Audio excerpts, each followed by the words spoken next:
Welcome to Wizards of the Tower. Roleplay. In this episode, back to the basics.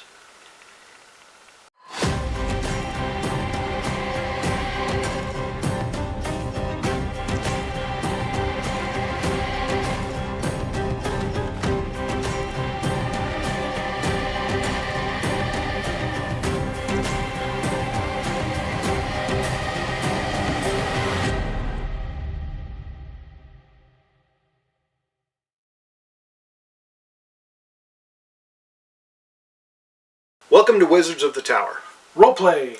We're going to do an episode now about back to the basics of the original role-playing game systems and why these days the OSR, or the old school Renaissance, is really starting to be a thing in role-playing games. Yeah. So why is it becoming this whole revival in gaming? I have a lot of my theories. I have mine too. Let's start with you. So my belief is systems are getting overly complicated. They're getting bloat. They're releasing a new book every 3 months or 6 months or more than what we ever used to have. So we're just getting inundated by all these rules. And as a GM or DM, trying to keep up with all these books and all these rules gets harder and harder and harder to do. Yeah, I agree. My own personal opinion is people love nostalgia. Okay, they really do. I mean, look at the hipster movement. I mean, they love old lumberjack shirts, and they love old, VCRs. They love old TVs. They love stuff that at one time might have meant something to another generation. A lot of people look back at the glory days, what they would consider to be the glory days of D&D in first and second edition, and they're like, gosh, those books were so simple. They just had one book and then maybe a monster manual, and that was it. And everybody played, and they had tons and tons of fun. And the one thing I also kind of blame for that is the TV show Stranger Things, where it takes people back to the early days of game playing, when everybody was more social, and they sat around a table, and they argued, and they fought, and they played. But they agreed to disagree. They agreed to disagree, but they played a game that hadn't become so unwieldy and complex yet. So a lot of the D&D and Pathfinder have become very complex, complicated, and very bloated. Yeah. And it's really, really affected the gameplay. It's also affected the worlds in which you play in. And so there are interesting different worlds here that you can play in that don't bear a lot onto the D&D realm or the Pathfinder realm. While maintaining playing in a fantasy game or a sci-fi based game or even an Old West game. And using your basic D20 system in most cases. So a lot of times people complain that they don't like to play D&D at Pathfinder because it's so slow. Combat takes forever. And yes, it does take forever. Because there's so many things that you have to work it out. Could there be a streamlined system that brings back the fun and the excitement of role-playing? Yeah, actually there's quite a few of them. Yeah. And it's important to talk about. Right. Now, in the old day of initiative, you rolled it one per side. They had the monster side and you had the player side, and that's the action you went. Yeah. And then usually you went, around clockwise, or whoever had the highest dex, or... Yeah, that's where you started. Yeah. So you work yourself around the table as fast as you can. And we've attempted to speed up Pathfinder, and it's difficult to do. It's difficult to speed it up. It really is. You get a lot of movements. There's a lot of complicated spells. People are distracted a lot of times, and they don't pay attention. So Delaney oftentimes has to say, okay, you're going to be next, you're going to be next, you're going to be next. So get ready with your whatever, because we don't want to wait 10 minutes for you to figure out what spell you're going to be casting. Get ready to cast one now. Or even when you ask for initiative and everyone's rolling their initiative, and now you got to go around the table and mark down all this initiative. Okay. And that's why you roll who has what? Right. And I don't mind that. So I have the initiative already determined, and I can just say, okay, you're up, you're on deck, and you're in the hole. Yeah. So that helps speed it up. Yeah. But it is still very difficult to speed it up. I also have another idea. And this, I think I'll talk about that right now real quick. And that's because I think that people want to be in a game system that really tests your imagination, that really puts the emphasis on the player playing with their imagination and not with 15 rule books in front of them. Yeah, and this front to back page of character and trying Yeah. to keep track of this spell and that spell. And I've always maintained that the best way to play D&D or role-playing games is with a hand-drawn map in the dirt or whatever, a pen and pencil in your hand, and a couple of dice, and that's all you need. maybe a grid with miniatures. Yeah, maybe a miniature grid, whatever, but you should be able to walk in and out of the game space with most of that stuff in your pocket, and that's it. Yeah, as a DM, Because it all takes place up here. as a DM, if you're playing somewhere else, you got to pack up all these books, and that you would need a pack horse or pack mule to carry all the books. Well, do you remember when we were starting to play 3.5? People would show up and they had their own 3.5 books, and they had a duffel bag. They had these enormous duffel bags, and they're like, boom, Yeah. boom, boom. Okay, I'm ready to play. They're like underneath their books like this, and you're like, oh my god, find that spell. Wait a minute, wait a minute, wait a minute, and while forget it. Yeah, just way too much stuff. Yeah. You could look like Arnold Schwarzenegger. Carrying the books about with you. My muscles. Yeah. I'm here to pump you up. So too many editions. A lot of those books cost a lot of money. Yes. They really do. And is it necessary, really? Do you really need that to complicate the game? I have a theory that a lot of the game complication comes from the kind of player that we call the rules lawyer. Yeah. Who always wants to try to put one over on the DM, and so they've got to have 10 different books to where they can find that one spell that allows them to backstab with a ballista. It's a reference, I don't know if people get it. But yeah, that's my idea. Right. Now, you'll hear the term OSR, Old School Renaissance or Old School Revival. Yeah. Or Old School Rules. Whichever. Any one of those three really actually fit in. And Sure. it's stripped down systems that aren't all this, 30 books to play the game, or even four or five books just to be a player in the game. Yeah.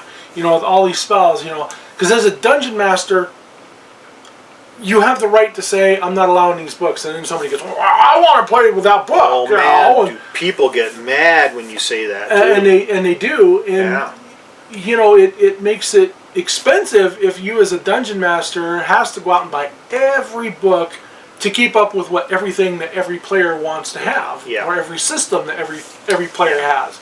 That's true. And I don't know about you, but I don't have all the money in the world.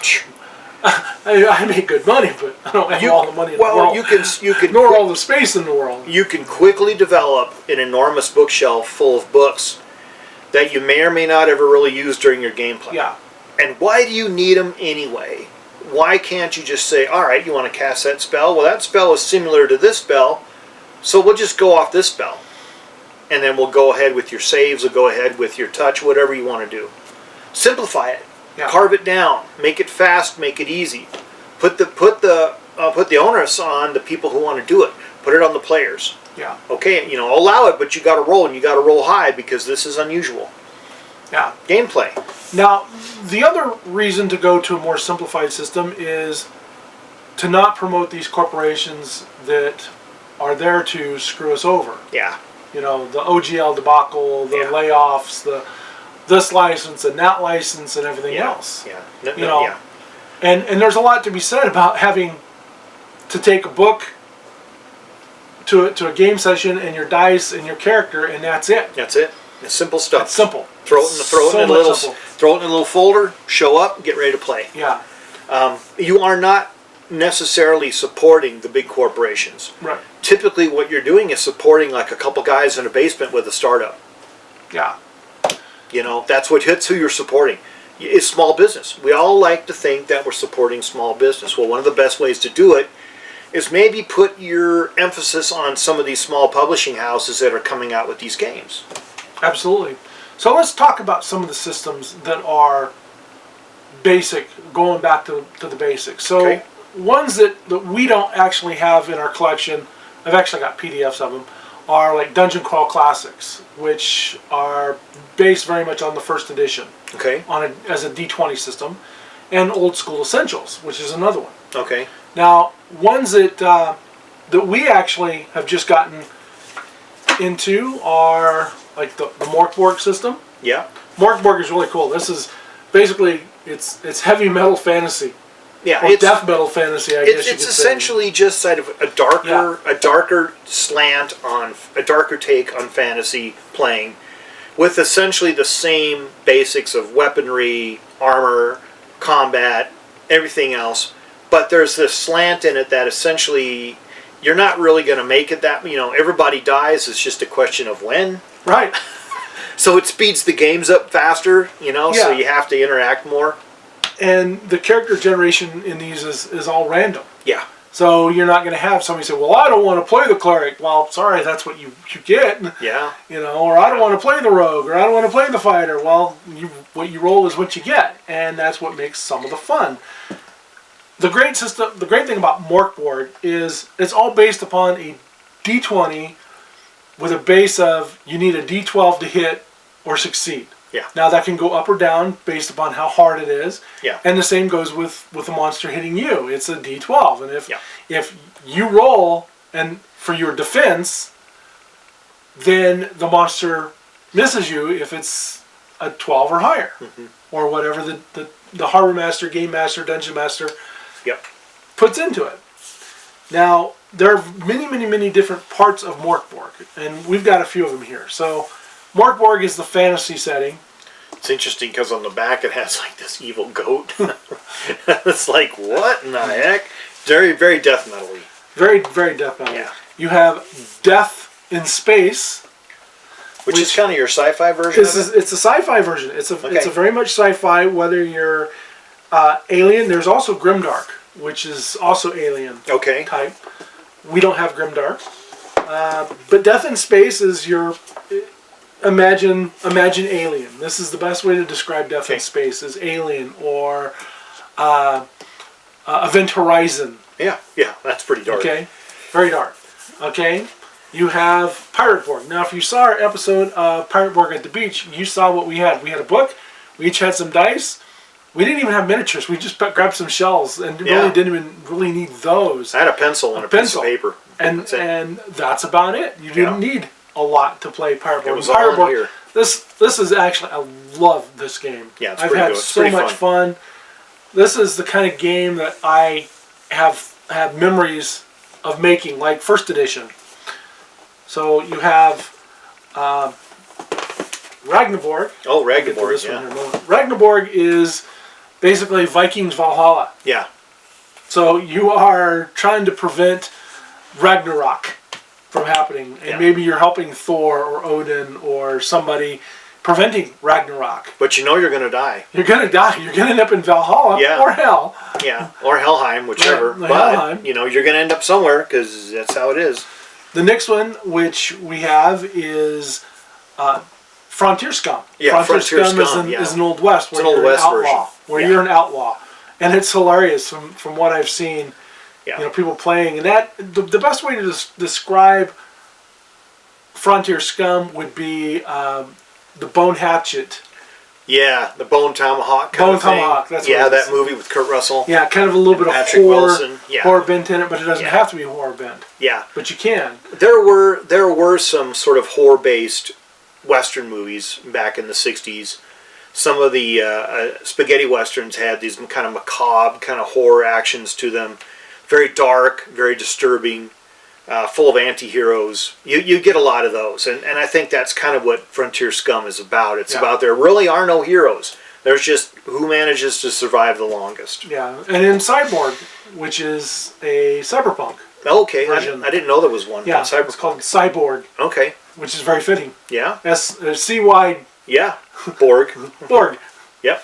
So those are most of the Borg systems. I'm sure there's a few out there that we haven't got. Castaway is a new one that just came out of the, and it kind of plays upon the whole pirate board where you're a castaway on an island. Okay. And your weapon might be a hard coconut, or you're trying to survive getting off the island not be a castaway. That's Gotcha. a brand new one that actually Gotcha. the Kickstarter. People who did the Kickstarter are just now getting their books, or you can even get the PDF for it and pre-order the book. That's nice. Yeah. That's good. Now, a new one that just got done with Kickstarter, and we just got, is Shadow Dark. Shadow Dark. Now, Shadow Dark, looking through here, this is such an easy system to play. This is definitely OSR. Your hit points, you don't have a ton of hit points. You've got 4 base classes. You got the fighter, the priest, the thief, and the wizard. You have alignment, chaotic, lawful, neutral. You have the deities, you have monsters, you have titles. Wizard mishaps, that's kind of fun. Yeah. Spell attributes, I priest list. looked through it, and essentially combat is 2 pages. That's it. Yeah. It's that simple. That's how you play. Making checks, turn checks, time, Yeah. combat, wizards and thieves. Yeah. Random generators for temple districts, river coast, all these different generators in A this. lot of the book really is an index for random generation of various things. It's not really about gameplay. It's really about random generations of things that you might want to have, like a temple or a building or a place. So they have the tables in there. And the actual gameplay itself is not even hardly any part of that book at all. You've got monsters in here. Yeah. This has got all your monsters. It's got your character sheet. Your character sheet is very, very basic. There it is. Pretty easy. You know, instead of having these big 2-page sheets of character sheets, you know, you got your magic items in here. Random generators for that. So it's Shadow Dark is a system. I'm looking forward to trying to play this sometime. Yeah.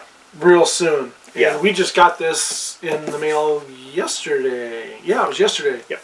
And I looked through it this morning, and I find that there's a lot of attraction to this. It's simple. It's very accessible. It's just one book. But it puts the emphasis on the players themselves. Yeah. It's in your box. You're the one who has to put the footwork.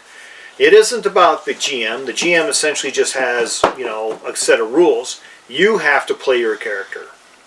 All right? This isn't like when you watch those shows on YouTube and they have everybody sitting around and essentially the DM leads them through the hallway and describes the action, and every once in a while you roll, but they do most of the rolling and everything like that, and you're watching it and you're wondering, why is anybody even there? They're not doing anything. Yeah, They're just sitting there. This is all on you. The player describes their action. Yeah. You know, you roll a critical and you kill the monster. Well, tell me, how does that look? Yeah, how did that go? How did that work? Or you fumble. Oh, Yeah. tell me what happened. Exactly. And you leave it up to the player to decide. It's all on you as the player.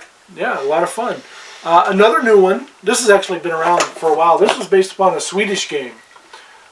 This is Dragon Bane. Tom actually got this for me for the Yule time, for the Christmas. And I'd seen this, and I loved the artwork, and I loved the basicness of Dragon Bane and what it offered. The dice, you roll a 1 in this game, which is a dragon, which is good, and you roll a demon, which is a 20, is bad. Yeah. Very easy system, thin books. Thin book, you got some cards for magic items, you got adventures in here. You can play this, you can actually play the solo. There's a solo adventure in this that you can play. Character generation is pretty simple. It's a little more complex than what these are, because you do have skills and abilities. Yeah. But it's still a pretty good system, and I love the art. The art to me was just so cool. Yeah, it's an attractive system. You can tell that they definitely decided to design it to set it up to where it's going to be a lot more simplistic, but yet still have a lot of the characteristics of role-playing games that people like. Yeah. Then the last one we're going to hit upon is the One Ring.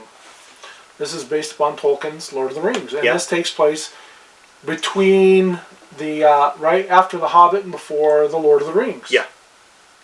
I don't know a lot about this. This is kind of, Delaney was talking a little bit about it and a few things. I have the idea that there's a little bit more to this simply because it's a Tolkienist world, and the book itself looks pretty thick. Well, that's the hardbound book. That's the advanced book. So here's the actual, basic rules for it. Okay. And you can play this with 1 or 2 or 3 or 4 people. So that's actually a lot thinner than I thought. Yeah. So that's what's the big thick book then? I don't. So that's more an advanced book, which we'll hit upon in just a moment. You've got the Shire. This is just your book on the Shire here. Oh, And this okay. is an adventure. Okay. And you've got cards for magic items Mm-hmm. and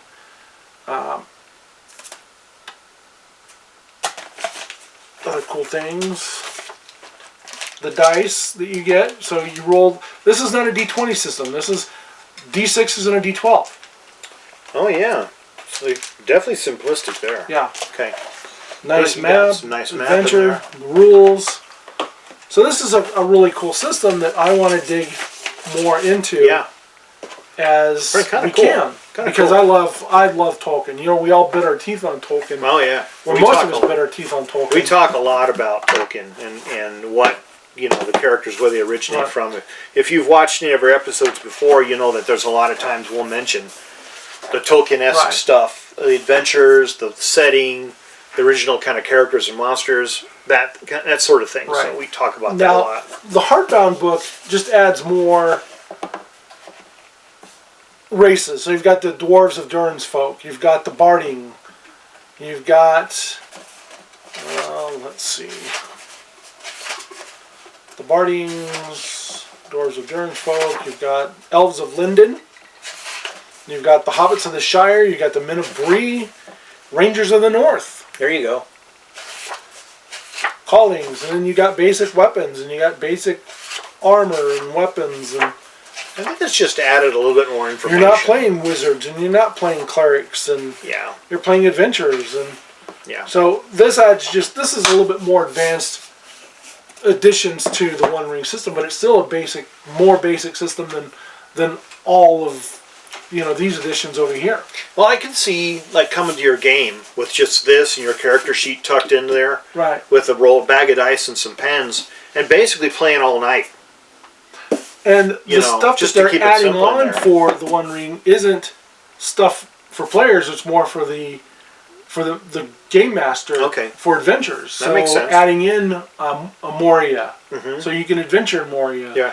Or adventure into the far north, to Gotcha. where the Witch King originally was, Yeah. or more into the Dale lands. Okay. Cool. So why go back to these systems? Well, ease of use and Yeah. cheaper, and you don't have all this bloat, and fun. You make memories with these kind of games instead of having all these stats and everything else. So I like the simplicity of them. I like Yeah. the fact that you could throw a book like this, a notepad, a couple of pens, maybe like a fold-up map, something. You don't even need a fold-up Yeah. map if you don't want. And, and a bag of dice into your backpack and go play and play and play and have a ton of fun, and you're not digging through 12 books trying to find that Yeah. one fire spell. So let me ask you a question. When we played Pirate Borg on the beach, what did you think? I liked it. I liked the simplicity, and I liked the fact that the imagination emphasis is on me, because that's why I play role-playing games. I'm a very imaginative person. I love creation. I love stories. I love tales and legends. I love all that stuff. I like that to be in the role-playing game. I like that to be in there. That's the kind of player I am. I'm sorry, folks. I work in a very complex industry. That's my day job, where I'm bound by tons and tons of very strict rules. I don't have a lot of room in this noggin anymore for 7 Pathfinder books that I've got to memorize. I Dungeons and Dragons. Yeah, or I whatever. can't memorize those. I am not that kind of player. Yeah. I'm the kind of player that shows up and wants to have fun and laugh, have a good imagination, have a good story with everybody in the group. And if I can't figure out exactly how my arrow is going to hit that guy, I'll ask somebody else. I'll say, hey, I want to make this shot. What do you think? Do you think it'll work? That's it. I'm not going to go spend 15 minutes digging through endless resource books trying to find out whether that arrow is going to make a shot. Yeah. I'm just not going to do it. I'm not going to slow things down to the point where that's how it's going to be. Yeah. And digging through your books to try and find that one spell you want to cast, on your turn, because that slows things down. I am not a rules lawyer. I don't even know the rules. I have even a hard time calculating critical hits. Delaney will tell you that. I don't even know how to use stuff like, cleave and great cleave. I have to look every time to try to remember how to do that. That's not how I play. Yeah. I play within the story itself, with the characters in the story. I visualize everything that's happening. The dungeon, the castle, the dragon. All that is visualized in what's the why I play it. That's why I like Cy-Borg at the beach. We were at a beach. We were playing a pirate game. What better, thing could that possibly be? Exactly. Now, I, as a game master, dungeon master, and even as a player, I want something that's going to make the memories. I'm going to have the laughs. I'm going to have, wow, I did this. I succeeded on this. And when somebody rolls a 20, everyone's like, yay! Yep. Because it's really fun. Exactly. And I don't have to go out and buy all these books. A lot of times I buy the books to stay up on the rules, to see what's new and different, and what I like and what I don't like. And I'm kind of getting tired of that. I'm reaching almost near retirement and coming up with... I mean, look at all these things, man. Come on. These are nice. They're vintage. They're nostalgia. But do we really want a game anymore with a stack this high? Yeah. Go back to the Player's Handbook and the Unearthed Arcana, and that's it. Yeah.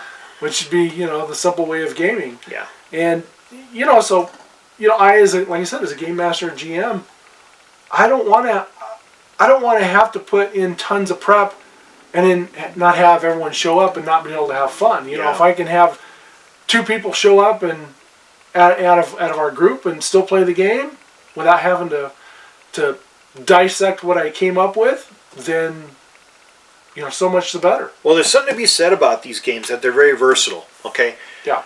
You could probably play with 8 characters. You could probably play with 8 players. You could probably play with 2 players. Okay. You can even play with 1. You can even play with 1. We did it with 1. And we did. And the thing is it's very versatile in that sense. Yeah. You don't have to have an adventure group that has to consist of a thief, a wizard, a cleric, a fighter. You can easily adjust off a game system like this and say, all right, well, you don't have those. Well, we're just going to do a side quest where you guys do this.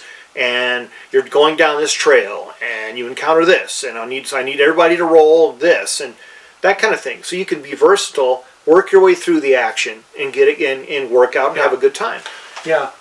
Real quickly, I'm going to turn on here. I'm going to grab, let's say I'm a player, and I'm going to go play. Yeah. That's how it was in 3.5. I mean, literally, we would get ready to play 3.5, literally. And people would show up with these enormous duffel bags of books. And they would pick them up and slam them on the table.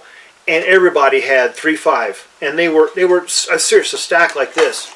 And I had my little 3.5 book. And I was like, man, I could never be able to learn all that stuff. There's just too much there. And now... You got that. That's it. That's it. Pretty much. And I don't even really have to have this book as a player. No. All you have to do is have your a basic knowledge of what you need to do. Character sheet, your dice, and a pencil. Yeah. So much to be said for that. It's very attractive when you think about it. Yeah. Yeah. So getting back to the basics. Yep. Well, folks, we thank you very much for watching this episode of Wizard of the Tower. We hope you like, share, subscribe, spread the word, ring the bell, make a comment. We'll answer every comment that you've got. If you've got a fun basic system that you like, then let us know. I'm interested in exploring more of these. Cy-Borg, I'm already planning on playing some more. Want to play some Orc board. After getting Shadow Dark, I definitely want to play some Shadow Dark. I'm trying to find some people who want to play Ragnarborg, so that way we can have a Viking adventure. Yeah, it's a lot of versatility there. So. Thanks a lot, folks, for watching our show, and may all your adventures be whatever Delaney typically says, and keep on rolling. Thanks, folks.